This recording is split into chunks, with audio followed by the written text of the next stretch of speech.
नमस्कार दोस्तों, आज हम बात करने वाले हैं सीएम योगी के बयान की, जो कि उन्होंने बच्चों को मदरसों तक ना रखें सीमित, उन्हें डॉक्टर, इंजीनियर, वैज्ञानिक बनाएं। योगी ने कहा है, वो कहा है मुस्लिम बच्चों के लिए जो कि अपने आप को मदरसों तक सीमित रख देते हैं। और कहीं ना कहीं अब ये राजनीतिक पक्ष है या क्या है, ये तो भविष्य ही बताएगा। लेकिन उन्होंने ये बात कही है और किस परिप्रेक्ष्य में कही है, आइए उसको हम जानते हैं। विधान परिषद में सीएम ने अल्पसंख्यक के बच्चों के लिए बताई सरकार की मंशा। किस तरीके से सरकार उनके लिए क्या करना चाहती है, वो अपनी मंशा बता रहे हैं। किस तरीके से क्या बातें उन्होंने कही हैं सदन में, चलिए ये जानते हैं। विधान परिषद में मंगलवार को मुख्यमंत्री योगी आदित्यनाथ ने सपा की मानसिकता को संकीर्ण बताते हुए कहा कि भाजपा सरकार अल्पसंख्यक बच्चों को सिर्फ पारंपरिक मदरसों तक सीमित नहीं रखना चाहती, उन्हें मुल्ला मौलवी बनाने के बजाय डॉक्टर, इंजीनियर, वैज्ञानिक और साहित्यकार बनाने का अवसर भी प्रदान करना चाहती है। अब कठमुल्लापन की संस्कृति नहीं चलेगी। यानी जो ये मुस्लिम संप्रदाय बनाने की जो परिप्रेक्ष्य वो जो चल रहा है, कहीं ना कहीं अब ये जो विपक्ष है उस पर ताना कसा जा रहा है। उसका जवाब दिया गया है कि सीएम राज्यपाल के अभिभाषण पर चर्चा के दौरान सदन को संबोधित कर रहे थे। इस दौरान उन्होंने पुलिस में 30,000 नई भर्ती, देखिए 30,000 भर्तियों का फिर जिक्र हुआ है कि जाने की बात कही। वहीं सीएम ने कहा कि प्रयागराज महाकुंभ ने प्रदेश में नए 5 तीर्थों को जोड़ा है। ये तो बात बिल्कुल सही है। वहीं श्रद्धालु प्रयागराज से अयोध्या, काशी, गोरखपुर और मथुरा दर्शन के लिए पहुंच रहे हैं।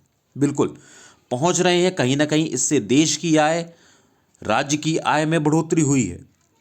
वहीं महाकुंभ दुनिया में अब तक हुए सभी आयोजनों के रिकॉर्ड को तोड़ चुका है। उन्होंने दोहराया कि महाकुंभ में सभी को अपनी दृष्टि के अनुरूप चीजें देखने को मिली।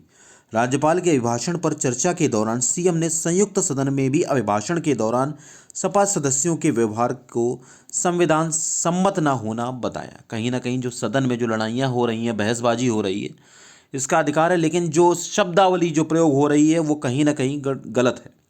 एक दूसरे से सहमत हो पर राज्यपाल जैसे संवैधानिक पद के प्रति जैसी अशोभनीय भाषा और नारेबाजी हुई, यह लोकतांत्रिक मूल्यों के खिलाफ है। वहीं बाबा साहब डॉक्टर भीमराव अंबेडकर ने हमें जो लोकतांत्रिक व्यवस्था दी है उसका सम्मान करना सभी दलों का कर्तव्य है। योगी बोले, गंगा जल में स्वयं को शुद्ध बनाए रखने की प्राकृतिक क्षमता है। वहीं भाजपा का विरोध करते करते भारत का भी विरोध करने लगते हैं विपक्ष। कहीं ना कहीं इस बात का भी जिक्र किया हुआ है। सीएम ने कहा कि सोशल मीडिया पर झूठा प्रचार किया जा रहा है। वहीं गोरखपुर बस्ती मंडल के 35 लोग लापता हैं, लेकिन ना सभी सुरक्षित अपने घर को लौट आए हैं। वहीं प्रयागराज को मेडिकल कॉलेज पर जिले का है, पूरे जिले का है, और वहां होने वाली किसी भी दुर्घटना को स्वाभाविक मृत्यु को जानकारी दर्ज होती है। कहीं ना कहीं मतलब जो विपक्ष सवाल उठा रहा है या विपक्ष के द्वारा जो सरकार के विरोध किए जा रहे हैं उस पर यह बात कही गई है। वहीं विरोधी भी अब महाकुंभ में आस्था समर्पित हो गए हैं। पहले विरोधियों ने सरकार की योजनाओं पर सवाल उठाए, कहीं ना कहीं विरोध किया उनका, किसी भी तरीके से करना चाह रहे होंगे तो उन्होंने किया, लेकिन अंततः वो महाकुंभ गए। और योगी ने कहा कि महाकुंभ ने देश की प्रतिष्ठा को वैश्विक स्तर पर कई ऊंचाइयों तक पहुंचाया है। अब तक 64 करोड़ श्रद्धालु इस दिव्य आयोजन में शामिल हो चुके हैं, जो रिकॉर्ड है। महान कार्यों के प्रति समाज का रवैया 3 चरणों उपहास, विरोध और स्वीकृति से गुजरता है। यानी पहले उपहास उड़ा, फिर विरोध हुआ और अंततः उसको स्वीकार कर लिया गया। यही हाल राम मंदिर निर्माण और महाकुंभ आयोजन के दौरान भी देखने को मिला।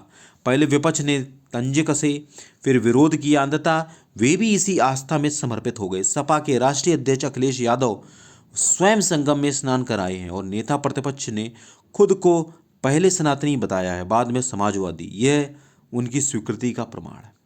यानी कहीं ना कहीं जो महाकुंभ का आयोजन किया गया है, इसको करना बहुत ही कठिन कार्य था, लेकिन ये सफलतापूर्वक अब संपन्न हो रहा है। तो इसके लिए सरकार एक सराहनीय कार्य है ये।